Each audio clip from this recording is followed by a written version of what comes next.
I know that a lot of young people out there have been conditioned to believe that investing into property early, getting onto real estate, getting onto the property ladder is what is going to make you serious money in the long run.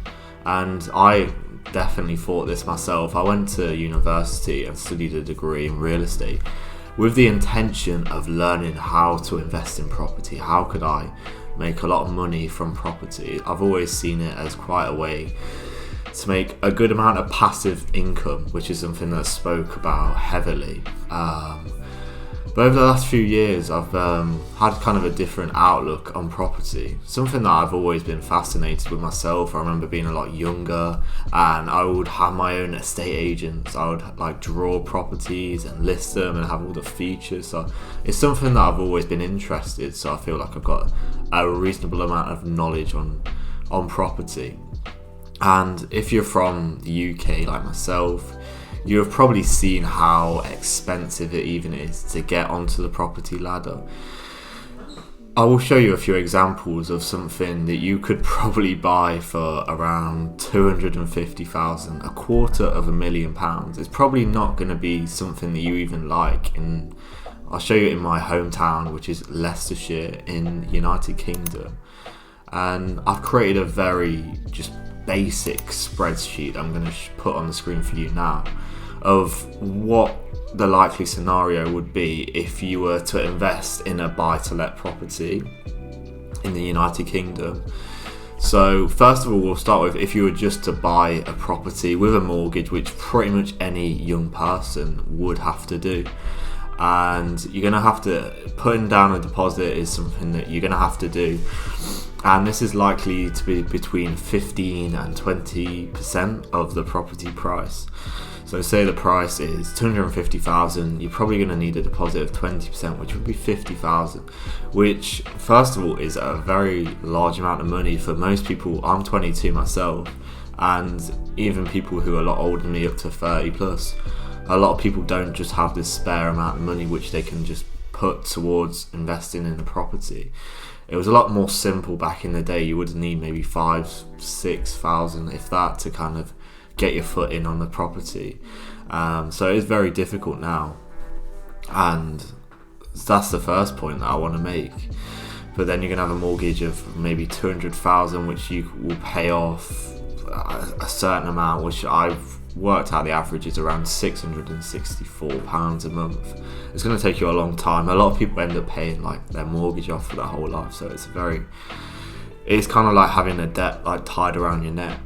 But when it comes to a buy-to-let property, the deposit is always a bit higher because obviously people know that you're trying to make a bit of money out of it, so they're going to want you to put more down initially. And if you're going to go straight to that, it's likelihood that you probably will be able to have more capital to put down initially. So the deposit for a buy-to-let is, the average in the UK I think is around 30%. So this would be a £75,000 deposit, which again, very large amount of initial capital to put down, which a lot of young people under the age of 30, I just don't think will have. I know one or two people, but a lot of these guys have been working from like 16 years old and got good financial literacy. So I know a lot of people like that aren't like that. I went to university, I messed around up until the age of 20, 21. I wasn't making any money really, so it's only been like a year and a half where I've actually started to make a bit of money and a bit of progress, learn about investing and all this.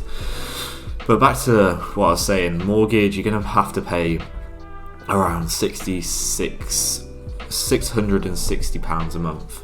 And for a property of this value, it can vary significantly, but I reckon from what I've seen, the data and what I believe, you probably would get around £1,000 a month per calendar month, and maybe a tiny bit more. But then obviously we take away the mortgage repayments every single month, which is almost £700, and any bills or maintenance that happens with the property that obviously could be quite high. It happens a lot when you're kind of a landlord, and you're going to have to pay someone if you don't want to be that guy yourself who comes out and fixes problems or pays for things extra that need repairing or whatever it may be. So I honestly think that the best scenarios you get is probably around £250-300 per calendar month in somewhat passive income. Like I say, I've kind of put that in italics because I don't think it is that passive, because you're probably going to need to be there somewhat, and you're going to need someone there to monitor the property, repairs, all of this stuff. And I personally believe that for this amount of income, for the £250-300 a month extra that you will get, it would be a lot more beneficial for you to go and get a job doing something like driving. I personally did Amazon Flex quite a lot, which I could make maybe £200 extra a week, as well as doing what I'm kind of doing. It would maybe be like a £30 for 2 hours, or £40 could be sometimes. Obviously you got your fuel on top of this, which does add up, but I feel like with the initial capital that you're going to have to put down, with the maintenance and the other things that are involved, the hassle, the bills, all of this stuff, I just feel like it would be a lot more beneficial to you to just spend more time building up that initial capital and put it down to something that is going to lead you to make a lot more money in the future. And there's a lot of people out there that you've probably seen yourself if you were interested in property, of how they went from £1 to their £10 million property empire.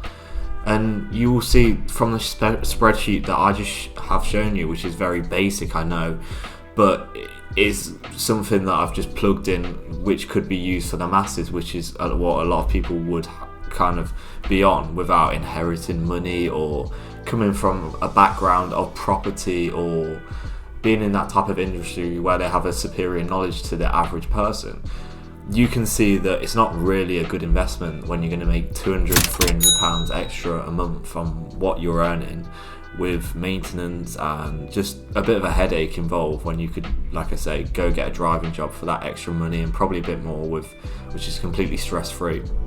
I know you've got fuel in your car on top of this, but I just think that is a lot more of an economical way to go about your business. And I'm personally a bigger fan of commercial property. I look at stuff like garages and storage units and car parks, and I think this can be where you're going to make a lot more money, and also the initial capital you're going to have to put down for something like some garages is going to be a lot smaller, maybe 15,000-20,000. A car park maybe a bit more, 40,000-50,000. It depends on the location, but this is something you could probably make monthly, and the maintenance is going to be way lower than it would be for a residential property.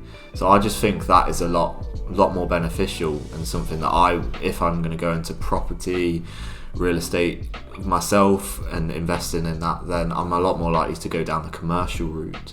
But obviously, like I say, it is down to what you kind of have knowledge in, experience yourself.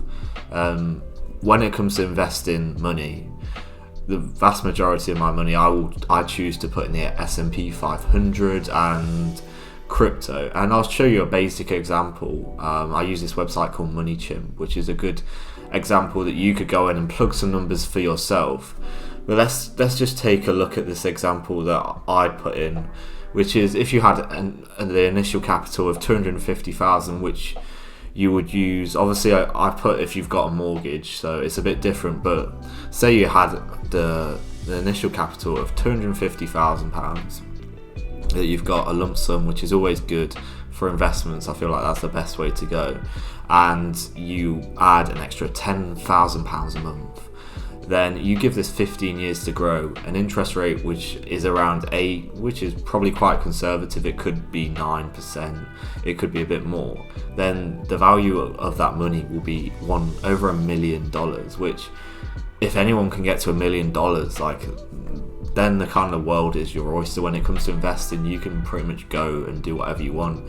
Warren Buffett, Charlie Munger always say getting to the first 100k is the hardest thing, and obviously I'm saying £250,000, which very hard to get to, obviously. But if you decide, actually I'm not going to buy a property, instead I'm going to go and invest that in the S&P 500, then you're going to be a lot better off. I know with inflation you'd be like, oh, maybe it's not that good, but you're investing there, so 250,000 and then 15 times 10, so you've invested about $400,000, which with a future value of 15 years of over $1 million. And I can assure you with inflation that your money it's not gonna double in that time. And if you invest in property, especially with how the market's going, then there's a chance that the market might crash with the prices becoming so high over recent years.